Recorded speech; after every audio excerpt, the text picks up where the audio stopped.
जिस पल का इंतजार समस्त देशभक्तों को, राम भक्तों को था, वह समय नजदीक आ गया। 22 जनवरी 2024 का दिन ऐतिहासिक दिन होने जा रहा है। इस ऐतिहासिक दिन के अवसर पर उन बलिदानियों को, जिन्होंने राम जन्मभूमि के आंदोलन में अपने प्राणों की आहुति दे दी, उन्हें याद करना हम सब देशभक्तों का परम कर्तव्य है। जय श्री राम दोस्तों, मैं साधना सुमन भारत भारती चैनल के माध्यम से समस्त राम भक्तों का, देश प्रेमियों का हार्दिक अभिनंदन वंदन करती हूँ। आज का हमारा विषय है अयोध्या का संक्षिप्त इतिहास। आप सभी से मेरा निवेदन है, वीडियो को अंत तक देखें और अपनी प्रतिक्रिया अवश्य दें। उस अयोध्या की कल्पना की जा सकती है जिसने 491 वर्षों तक अपनी छाती पर इस विवाद का बोझ सहा है। बाबर के आदेश पर उसके शिया सेनापति मीर बाकी ने 21 मार्च 1528 को जिस मंदिर को तोप से ध्वस्त कराया था, वह कोई साधारण मंदिर नहीं था, मर्यादा पुरुषोत्तम भगवान श्री राम का मंदिर था। हालांकि भगवान राम के स्वधाम गमन के बाद सरयू में आई भीषण बाढ़ से अयोध्या की भव्य विरासत को काफी क्षति पहुंची। भगवान राम के पुत्र कुश ने अयोध्या की विरासत नए सिरे से सहेजने का प्रयास किया। इसी क्रम में उन्होंने राम जन्मभूमि पर विशाल मंदिर का निर्माण करवाया। युगों के सफर में यह मंदिर और अयोध्या जीर्ण शीर्ण हुई तो विक्रमादित्य नाम के शासक ने उसका उद्धार किया। साथियों, मीर बाकी ने 1528 में जिस मंदिर को तोड़ा था, उसे 57 ईसा पूर्व में युग प्रवर्तक राजाधिराज की उपाधि ग्रहण करने वाले विक्रमादित्य ने ही निर्मित कराया था। 1.5 सहस्राब्दी से भी अधिक के सफर में राजाओं, आम श्रद्धालुओं से सेवित, संरक्षित यह मंदिर अपनी समृद्धि, भव्यता और उपमहाद्वीप सहित पूर्व से लेकर उत्तर पश्चिम एशिया तक फैले समस्त हिंदुओं की आस्था अस्मिता का शीर्षस्थ केंद्र था। पारंपरिक स्रोतों से जो हमें जानकारी मिली है कि राम मंदिर वापसी के लिए 76 युद्ध लड़े गए। एक आध बार ऐसा भी हुआ जब विवादित स्थल पर मंदिर के दावेदार राजाओं ने कुछ समय के लिए कब्जा भी जमाया, पर यह स्थायी नहीं रहा।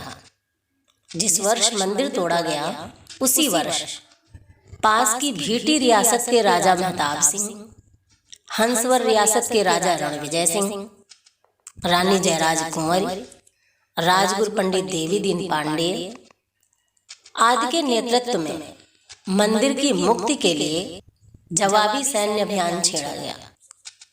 हालांकि शाही सेना को उन्होंने विचलित किया, पर वे पार नहीं पा सके। 1530 से 1556 ईस्वी के मध्य हुमायूं एवं शेरशाह के शासनकाल में 10 युद्धों का उल्लेख मिलता है। इन युद्धों का नेतृत्व हंसवर की रानी जयराज कुंवरी और स्वामी महेशानंद ने किया। रानी स्त्री सेना का और महेशानंद जी साधु सेना का नेतृत्व करते थे। इन युद्धों की प्रबलता का अंदाजा रानी और महेशानंद तथा उनके सैनिकों की शहादत से लगाया जा सकता है। 1556 से 1605 ईस्वी के बीच अकबर के शासनकाल में 20 युद्धों का जिक्र मिलता है। इन युद्धों में अयोध्या के ही संत बलरामाचार्य जी बराबर सेनापति के रूप में लड़ते रहे और अंत में वीरगति प्राप्त की। युद्धों और बलरामाचारी की शहादत का यह परिणाम रहा कि अकबर को इस ओर ध्यान देने के लिए विवश होना पड़ा। उसने बीरबल और टोडरमल की राय से बाबरी मस्जिद के सामने राम चबूतरा पर राम मंदिर बनाने की इजाजत दे दी। औरंगजेब के शासनकाल में 1658 से 1707 ईस्वी के मध्य राम मंदिर के लिए 30 बार युद्ध हुए।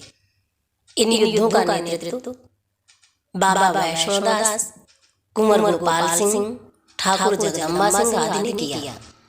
माना जाता है इन युद्धों में दशम गुरु गोविंद सिंह ने निहंगों को भी राम मंदिर की मुक्ति संघर्ष के लिए भेजा था और आखिरी युद्ध को छोड़कर बाकी में हिंदुओं को कामयाबी भी मिली थी। 18वीं शताब्दी के मध्य तक मुगल सत्ता का तो पतन हो गया, पर राम मंदिर के लिए संघर्ष बरकरार था। हालांकि अवध के नवाबों के समय में अयोध्या को कुछ हद तक सांस्कृतिक धार्मिक स्वायत्तता हासिल तो हुई। बार बार के युद्धों से तंग अवध के नवाब शहादत अली खान ने अकबर की भांति हिंदुओं और मुस्लिमों को साथ साथ पूजन और नमाज की अनुमति दे दी। इसके बावजूद संघर्ष नहीं थमा। सन 1847 से 1857 ईस्वी के मध्य अवध के आखिरी नवाब रहे वाजिद अली के समय बाबा उद्धव दास के नेतृत्व में 2 बार युद्ध का उल्लेख मिलता है। इन युद्धों के परिणाम स्वरूप नवाब ने एक हिंदू, एक मुस्लिम और ईस्ट इंडिया कंपनी के एक प्रतिनिधि को शामिल कर कमीशन का गठन किया। इस कमीशन का निष्कर्ष था वहां कभी मस्जिद थी ही नहीं। कमीशन ने अपनी रिपोर्ट में यह बताया कि मीर बाकी ने मंदिर तोड़कर जिस ढांचे का निर्माण कराया था उसके एक पत्थर पर यह स्पष्ट रूप से लिखा है कि यह फरिश्तों के अवतरण का स्थल है। ऐसे निष्कर्ष और 1857 की क्रांति का संभवतः यह असर था कि हिंदुओं और मुस्लिमों की एकता प्रतिष्ठित हुई। इसी दौरान अयोध्या फैजाबाद के स्थानीय मुस्लिमों ने बैठक कर तय किया कि मुस्लिम मंदिर के लिए बाबरी मस्जिद का दावा छोड़ दें। अंग्रेजों को जब इस बात की भनक लगी कि हिंदू और मुस्लिम एक होने जा रहे हैं, तो उन्होंने इस मुहिम के सूत्रधार अमीर अली एवं बाबा राम शरण दास को विवादित स्थल से कुछ ही फासले पर इमली के पेड़ पर फांसी दे दी। धन्यवाद दोस्तों।